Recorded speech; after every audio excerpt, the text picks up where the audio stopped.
येशू क्षितीवरी आलाया, बघतोची समर्थ सखा.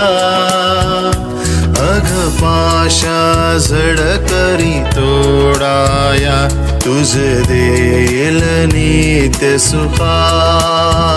प्रभुच्या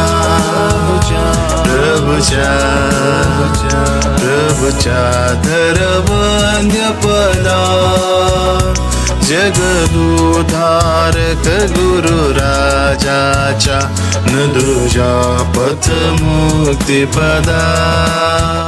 प्रभू येशू ख्रिस्ताच्या सर्वश्रेष्ठ नामात आपणास अभिवादन. पवित्र शास्त्र बायबलमधून मत्ती कृत शुभवर्तमानाचे अध्याय 4 व वचन 23 मध्ये आम्ही असे वाचतो.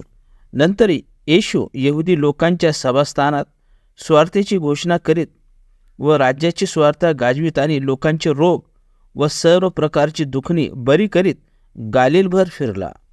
प्रभू येशू ख्रिस्ताच्या सेवा कार्याविषयी काही विशेष आम्ही ह्या वचनात वाचतो. एक विशेषता ही आहे, राज्याची स्वार्था प्रसार करणे. स्वार्थेचा अर्थ चांगली बातमी आहे. चांगल्या बातमीची सुरुवात देवाच्या कृपेने झाली. स्वार्थेचा पाया प्रभू येशू ख्रिस्ताने वधस्तंभावर केलेले कार्य आहे. तो मनुष्य जातीसाठी वधस्तंभावर अर्पण झाला, यासाठी की ते पापाच्या प्रभावापासून व पापाच्या दंडापासून वाचले जावं. कसे? प्रभू येशू ख्रिस्तावर विश्वास ठेवून. कारण देवाने जगावर एवढी प्रीती केली की त्याने आपला एकुलता एक पुत्र दिला, यासाठी की जो कोणी त्याच्यावर विश्वास ठेवतो त्याचा नाश होऊ नये, तर त्याला सार्वकालिक जीवन मिळावे.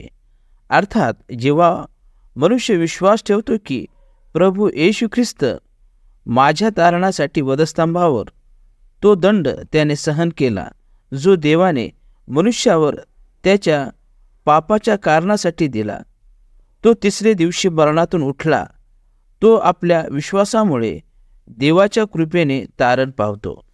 आपण पण ह्या प्रकारे प्रभू येशू ख्रिस्तावर विश्वास ठेवून तारण मिळवावे. देवाजवळ तुमच्यासाठी आमची हीच प्रार्थना आहे. म्हणवी तो पतित सखा देई, अघमुक्ती विनम्र जना. म्हणून तू शरणतया जाई, प्रभु देईल शांती मना.